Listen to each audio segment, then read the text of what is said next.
Здравствуйте, уважаемые горожане, представители средств массовой информации, гости столицы. Как вам известно, при режиме ЧС руководство городской системы гражданской защиты города Бишкек осуществляет начальник гражданской защиты города Бишкек, это является мэр города Бишкек Суракматов Азия Мельбекович, а также комиссия по гражданской защите города Бишкек. На основании решения правительства Кыргызской Республики распоряжение мэрии города Бишкек от 11 мая номер 77 на территории города Бишкек введены ограничительные мероприятия, карантин. Утвержден перечень видов разрешительных экономической деятельности во время действия ограничительных мероприятий карантина на территории города Бишкек.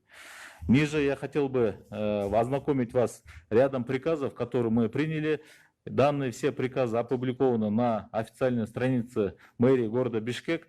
Также хотел бы отметить, что все принимаемые нами акты будут также опубликованы на данном сайте мэрии. Силы гражданской защиты переведены в режим чрезвычайной ситуации и работают в круглосуточном режиме. Комиссия заседает у нас ежедневно. Приказы комиссии опубликуются на официальном сайте, как я заявил выше. Все приказы, принимаются на основании решений, принимаемых на заседании комиссии по гражданской защите. Так, тогда, как я и озвучил, разрешите вам довести до вас ряд приказов, которые мы уже подписали. Приказ номер 1 у нас утвержден состав комиссии. В данную комиссию вошли 43 представителя министерств, ведомств, городских управлений и служб города Бишкек в ранге руководителей. Приказом номер 2 приняты к исполнению временные санитарно-эпидемиологические правила и нормативы санитарно-эпидемиологические требования по недопущению распространению коронавирусной инфекции, утвержденные постановлением правительства от 11 мая за номером 244.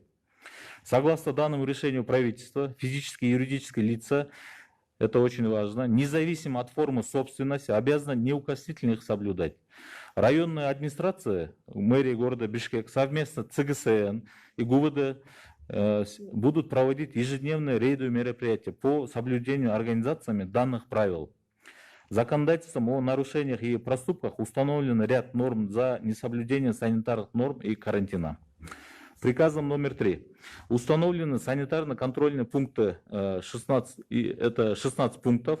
Они установлены при въезде в город Бишкек. Особо хотел бы подчеркнуть, что все данные санитарно-контрольные пункты, они находятся на территории Чуйской области. Данное решение было принято нами с учетом того, что большинство жителей Чуйской области трудоустроены в городе Бишкек. И здесь у многих горожан возникает вопрос, я хотел бы внести ясность, что при въезде в город Бишкек нет необходимости предоставлять справки ПЦР, то есть об отсутствии инфекции. Достаточно справку с места работы и маршрутного листа. Для удобства и безопасности горожан запущена электронная система одобрения заявок по справкам.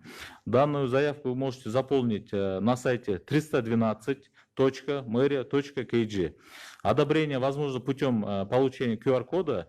Для этого необходимо заполнить электронную заявку через электронную систему.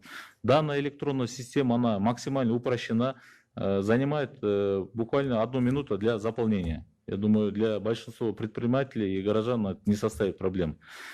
Приказ номер 4. Комиссия по гражданской защите во исполнение протокола номер 1 городской чрезвычайной противоэпидемиологической комиссии временно приостановлено проведение зрелищных, публичных и иных массовых мероприятий.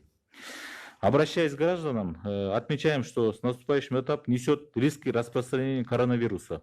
В этой связи рекомендуем не покидать свои дома, и за исключением случаев обращения за экстренной медицинской помощью, следование к месту от места работы, следование к ближайшему месту приобретения товаров, работ и услуг. Просим использовать средства индивидуальной защиты при нахождении в общественных местах.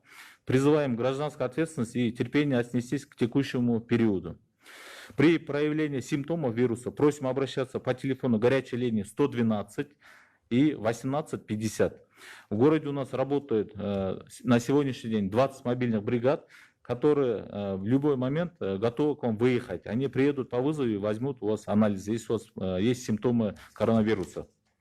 Ну, Также, уважаемые горожане, как вы знаете, у нас социальный блок мэрии города Бишкек проводит мероприятия по оказанию гуманитарной помощи социально уязвимым части населения. Данная помощь у нас оказывается на постоянной основе, и об этом также вы можете получить сведения на официальном сайте мэрии города Бишкек. На сегодняшний день я бы хотел бы также обратиться к горожанам, нашим и гостям столицы, что многие воспринимают, значит, переход режима ЧП на переход в режим чрезвычайной ситуации как полное послабление. Уважаемые горожане, это на самом деле абсолютно не так. У нас при переходе режима чрезвычайной ситуации в городе объявлен карантин. При карантине, утвержденном перечнем правительства, есть перечень этапов возобновления экономической деятельности. При данном возобновлении экономической деятельности работодателям, получателям услуг необходимо строго придерживаться санитарно-эпидемиологических норм, которые у нас установлены. Данными нормами вы можете ознакомиться также на сайте мэрии города Бишкек. Там же все и прописано, в каких случаях человек как должен обеспечивать безопасность себя, своих сотрудников и своих приобретателей услуг. Я думаю, это немаловажный вопрос. Многие у нас сейчас задаются вопросом, кто это должен обеспечивать. В данных документах вы найдете все решения и ответы. Кроме этого, хотел бы обратиться к автомобилистам, которые у нас передвигаются сейчас в ночное время. Мы сегодня за прошедшую ночью отмечали рост именно автомобильного движения на центральных улицах с хулиганских соображений. Многие очень молодые ребята у нас ночью на большой скорости ездили в городе Бишкек. Уважаемые ребята, хочу к вам обратиться. В первую очередь позаботьтесь о своей безопасности и безопасности своих родителей, бабушек и дедушек. Ваши несанкционированные выходы в город Бишкек, они могут повлечь за собой тяжелые последствия для ваших родственников, особенно старшего поколения. Поэтому просил бы вас оставаться дома и соблюдать режим карантина. Спасибо.